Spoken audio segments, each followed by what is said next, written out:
Hello বন্ধুরা, আশা করি তোমরা সবাই ভালো আছো। আমিও ভালো আছি। আজকে তোমাদের সাথে শেয়ার করব আমি যেভাবে মাংস রান্না করি। এদিকে আমি আলু, পেঁয়াজ, রসুন, আদা কেটে নিয়েছি। এই দেখো, পেঁয়াজ কুচি, আদা বাটা, রসুন বাটা, জিরে বাটা আর লঙ্কা বাটা। এখন আমি মাংসটাকে মশলা দিয়ে মেখে নেব। দিয়ে দিলাম পেঁয়াজ কুচি, আদা বাটা, রসুন বাটা, জিরে বাটা আর লঙ্কা বাটা।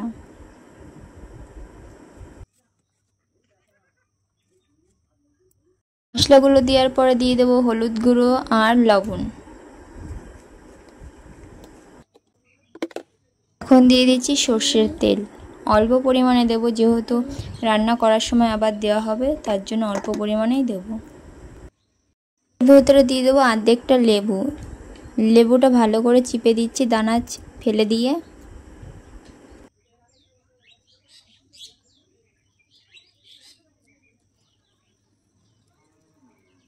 এখন আমি মাংসটাকে ভালো করে মেখে নেব। মেখে নিয়ে ঢাকা দিয়ে রেখে দেবো।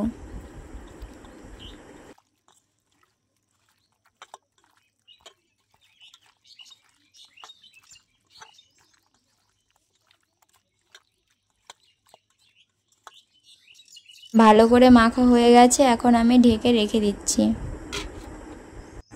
এদিকে দেখো, কড়াই বসিয়ে দিয়েছি। কড়াই গরম হয়ে গেছে, এখন আমি তেল দিয়ে দিচ্ছি। আলু কটা ভেজে নেব। তেলটা গরম হয়ে গেছে, 2 চিমটি লবণ দিয়ে দিলাম। এখন দিয়ে দিলাম হলুদ। এখন আমি আলুটা দিয়ে দেব। আলুগুলো লাল লাল করে ভেজে নেব।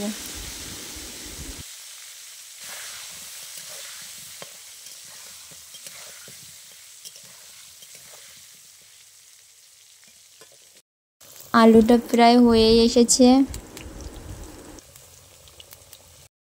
আলুগুলো কিন্তু লাল লাল হয়ে গেছে, দেখো। এখন আমি আর একটু নাড়াচাড়া করে আলুগুলো নামিয়ে নেব।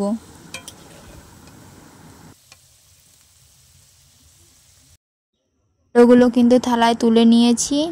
এখন আমি মাংসটা রান্না করব। এই তেলে আলু ভেজেছি, সেই তেলে মাংসটা রান্না করব, কারণ ওদিকেও তেল দেওয়া আছে মাংস, তার এদিকে তেল বেশি হয়ে যাবে যেহেতু, তার জন্য দেখো ফোড়নে আমি তেজপাতা দিয়ে দিলাম, গোটা গরম মশলা আর জিরে।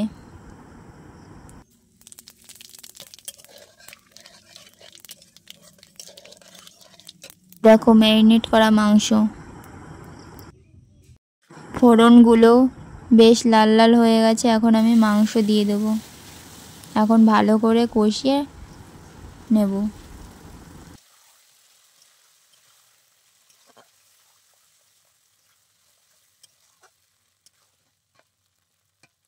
দেখো কষানো প্রায় হচ্ছে। এর ভিতরে আমি আলুটা দিয়ে দিয়েছি, কারণ আলুটা আমি বড় বড় করে কেটে ফেলেছি। মা বলেছিল মাঝখান দিয়ে কেটে দিতে, আমি কাটিনি। আমি বললাম মাংসর সাথে কষালেই আলুটা গলে যাবে, তার জন্য মাংসর সাথে কষিয়ে দিয়েছি।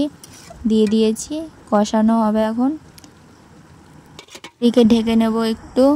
দেখো ঢাকার পরে এখন মাংসের তেল কিন্তু ছেড়ে দিয়েছে। এই তেলে আলুটা প্রায় অর্ধেক হয়ে যাবে।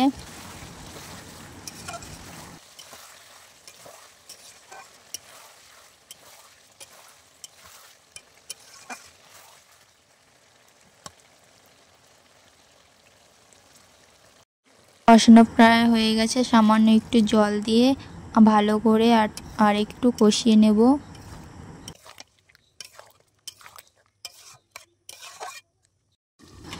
এই দেখো মাংস কিন্তু প্রায় অর্ধেক সিদ্ধ হয়েই গেছে।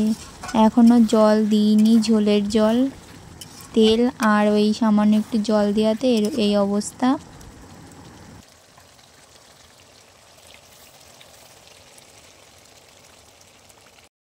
মাংস কষানো কমপ্লিট।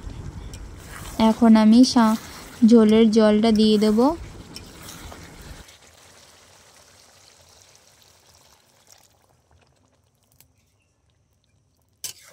জল দেওয়া কমপ্লিট, এখন ভালো করে ফোটাতে হবে। মাংসটা কিন্তু আমি ঢেকে দিয়েছিলাম। এই দেখো জলটা কিন্তু ফুটে গেছে।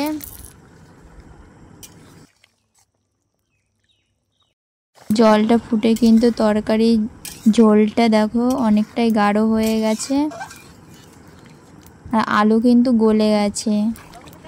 আর এই দেখো গরম মশলা দিয়ে দিয়েছি, তরকারি হয়ে গেছে প্রায়, সামান্য একটু জাল দিয়ে তরকারি নামিয়ে ফেলবো। তরকারিটা হয়ে গেছে, তরকারিটা গামাখাই করেছি। যাই হোক, এখন আমি তরকারিটা নামিয়ে ফেলবো। তরকারি রেডি। এই দেখো বন্ধুরা, যাই হোক ভিডিওটা এই পর্যন্তই। ভালো লাগলে লাইক কমেন্ট শেয়ার, চ্যানেলটি সাবস্ক্রাইব করে দিও। তোমরা সবাই আমার পাশে থেকো। দেখা হচ্ছে নেক্সট ভিডিওতে। টাটা।